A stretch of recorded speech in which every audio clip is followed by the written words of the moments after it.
Welcome to Tomorrow Unveiled, where we break down the stories that'll shape tomorrow, right now. So here's a question that's been echoing through Silicon Valley and the Pentagon this week. What happens when one of the world's most powerful AI companies says no to the US military? Not we'll negotiate, not let's find middle ground. A flat out, we cannot in good conscience do this. That moment just happened, and it's triggered a chain reaction that's reshaping how America thinks about artificial intelligence, national security, and whether tech companies have any power left at all. Over the last few weeks, we've watched something extraordinary unfold. A standoff between Anthropic, the company behind Claude, one of the world's most capable AI systems, and the Pentagon. The Pentagon wanted unrestricted military access. Anthropic refused. The Trump administration escalated from federal agencies started getting orders. A supply chain risk designation loomed. And suddenly we're in uncharted territory. This isn't just about a contract. It's about who controls AI, what safeguards mean when national security is on the line, and what happens when a company chooses principles over survival. Let's dig into it. The Pentagon's ultimatum was crystal clear.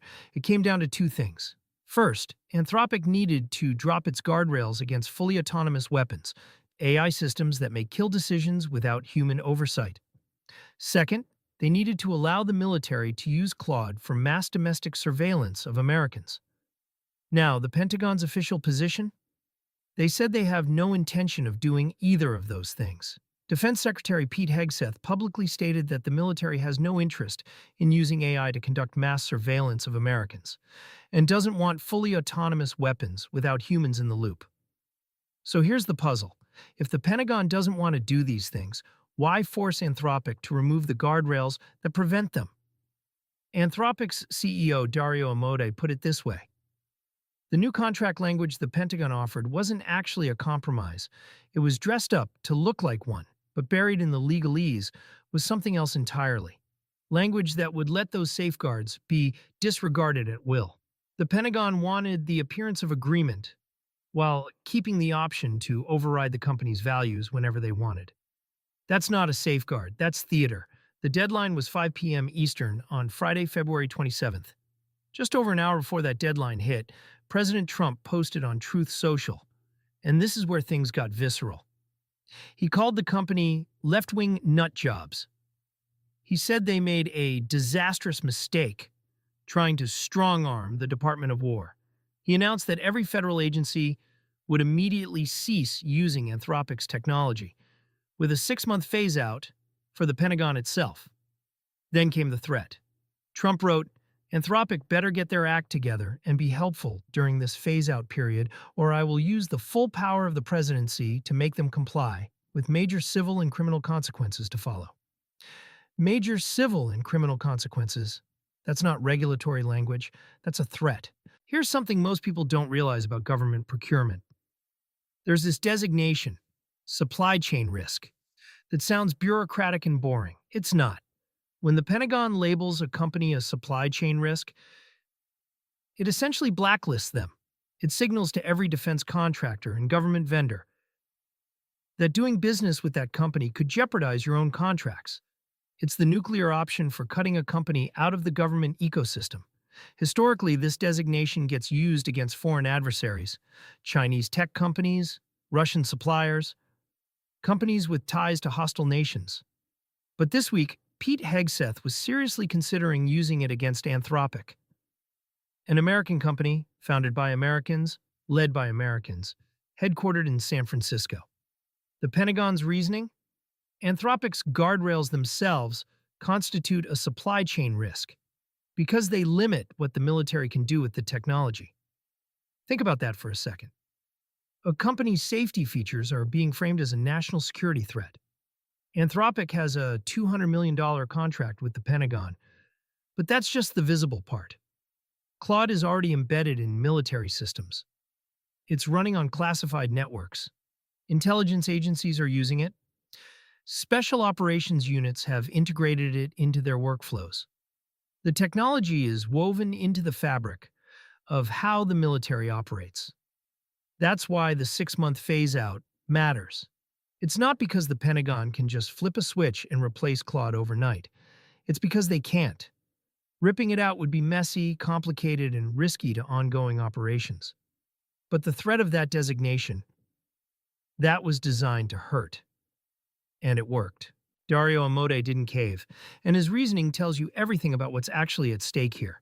Anthropic's position was this. We built Claude with specific commitments.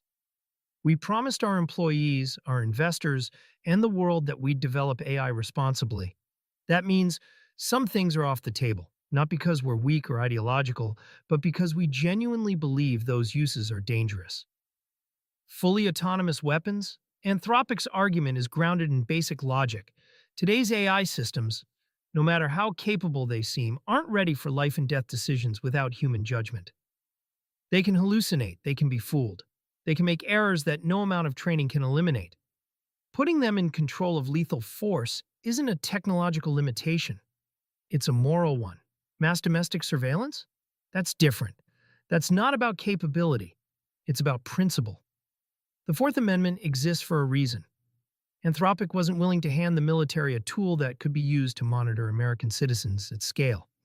Here's what makes Amodei's refusal so significant. He had everything to lose.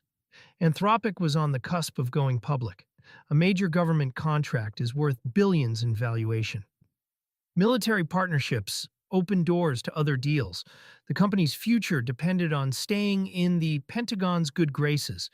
But Amodei looked at the ultimatum and said no. Not strategically, not tactically, fundamentally no. In a statement released Thursday, he wrote, "We have never raised objections to particular military operations, nor attempted to limit use of our technology in an ad hoc manner. However, in a narrow set of cases, we believe AI can undermine, rather than defend, democratic values. Some uses are also simply outside the bounds of what today's technology can safely and reliably do." That's not corporate hedging. That's a line in the sand.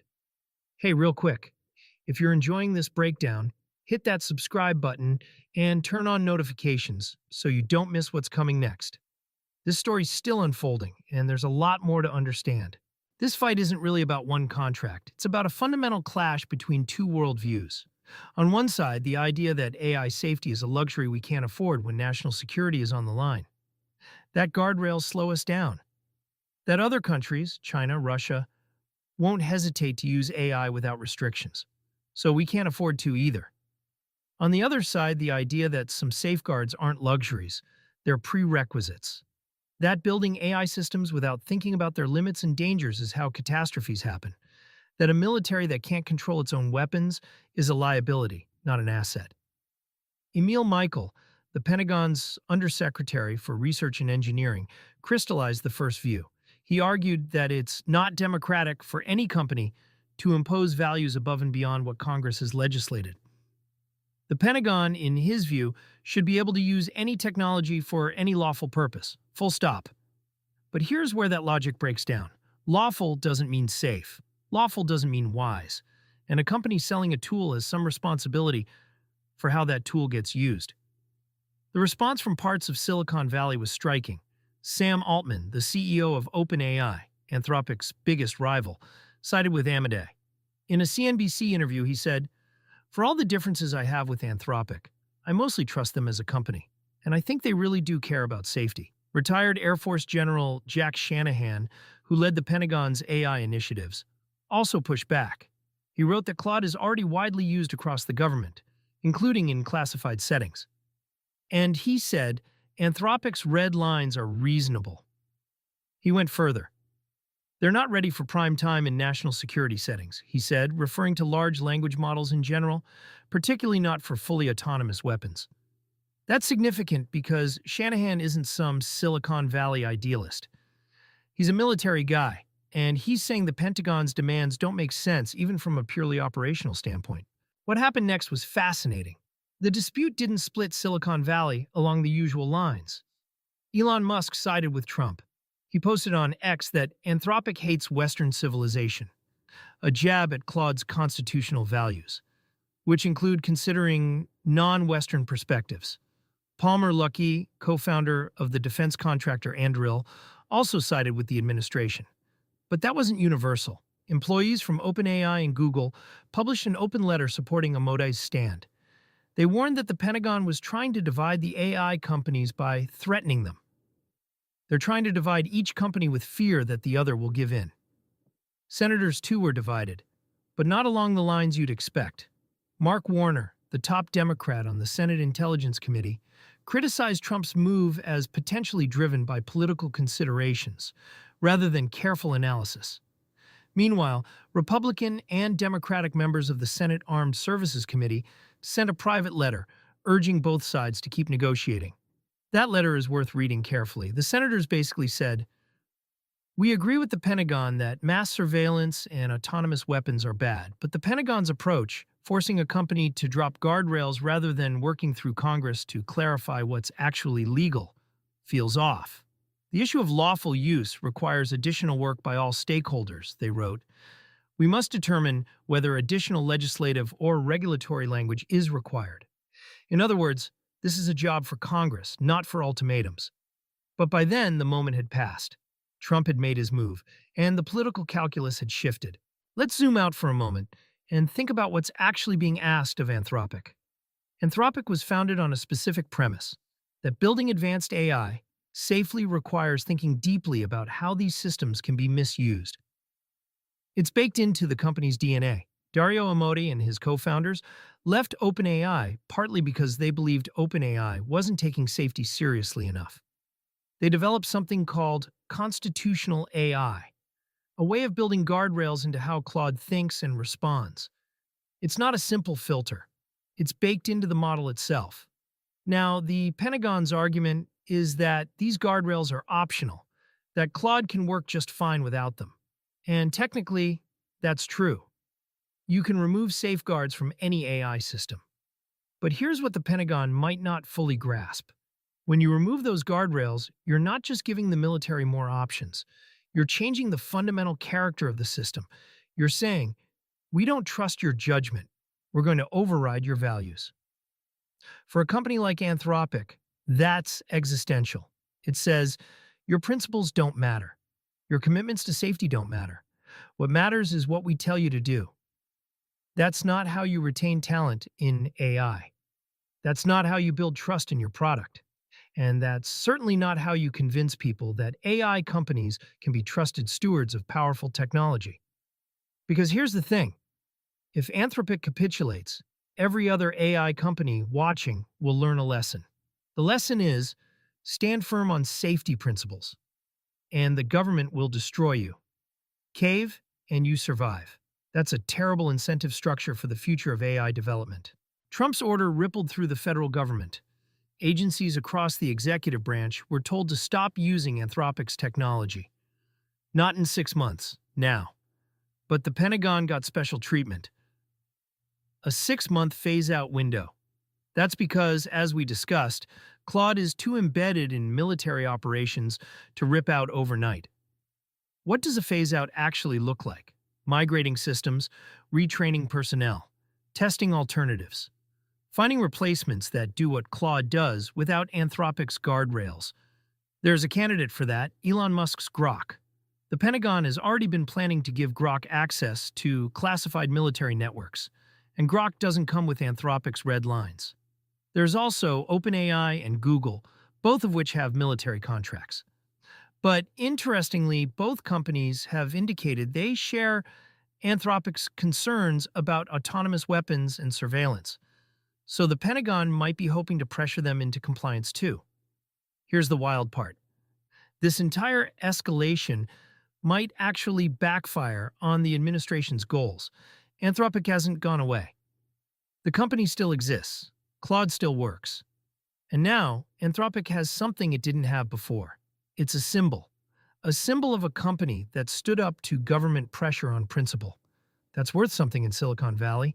It's worth something to employees, considering where to work. And it's worth something to investors thinking about which AI companies actually have integrity. Meanwhile, the Pentagon gets access to military-friendly AI systems without safeguards. And 6 months from now, when autonomous weapons systems start making kill decisions without human oversight, or when Claude's successor is used to monitor Americans at scale, Then what? Who's responsible? The Pentagon, the contractor, the company that removed the guardrails? That's a question nobody wants to answer. And that's probably why Anthropic said no. Step back even further, and you realize this fight is about something larger than AI. It's about whether private companies have any power to resist government demands. It's about whether the government can use its purchasing power and the threat of blacklisting to force companies into compliance on matters of principle. It's about whether lawful is enough or whether there's room for companies to say, this is legal, but it's not right. Throughout history, that's been a contentious question. When Google employees protested Project Maven, the Pentagon's drone-targeting AI project, back in 2018, Google eventually dropped the contract. That was employees asserting values against government pressure. Anthropic doing something similar, except at the CEO level, except with the entire company's future on the line. And the government's response? Use the full weight of federal power to punish them. Trump's threat of major civil and criminal consequences is worth taking seriously. It's not clear what crimes Anthropic could be charged with. Refusing a contract isn't illegal, but the threat itself is the point. It's a signal. Comply, or we will make your life very difficult. That's not how democratic governance usually works. Usually the government can't just threaten companies with criminal prosecution for disagreeing with policy. But we're in a moment where the traditional guardrails are being tested. So what's the end game here? There are a few possibilities. 1.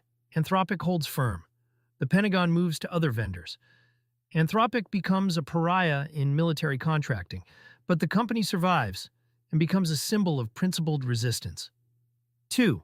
Anthropic caves, removes the guardrails, keeps the contract, but loses its identity and its talent, becomes just another defense contractor. 3. Congress steps in, clarifies what's actually legal, creates a framework where companies can have some guardrails without being seen as defying the government.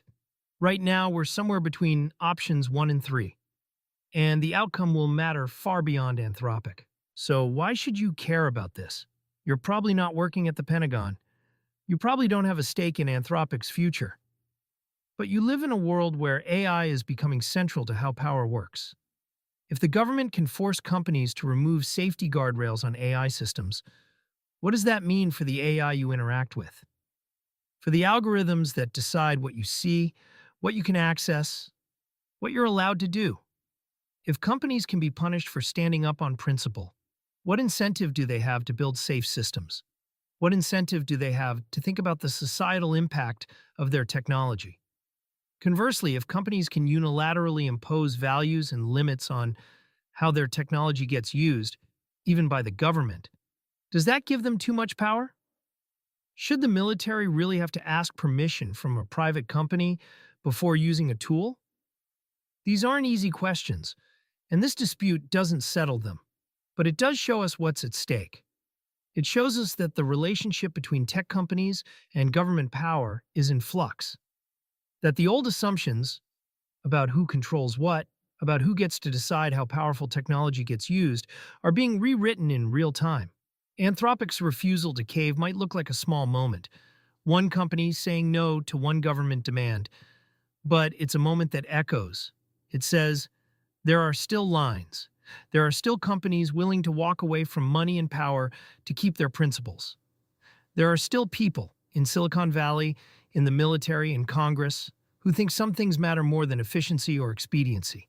Whether that holds, whether Anthropic survives, whether this becomes a precedent or an anomaly, that's the story we'll be watching over the coming weeks and months.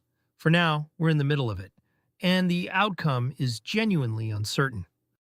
Let the future be your guide with all the knowledge deep inside.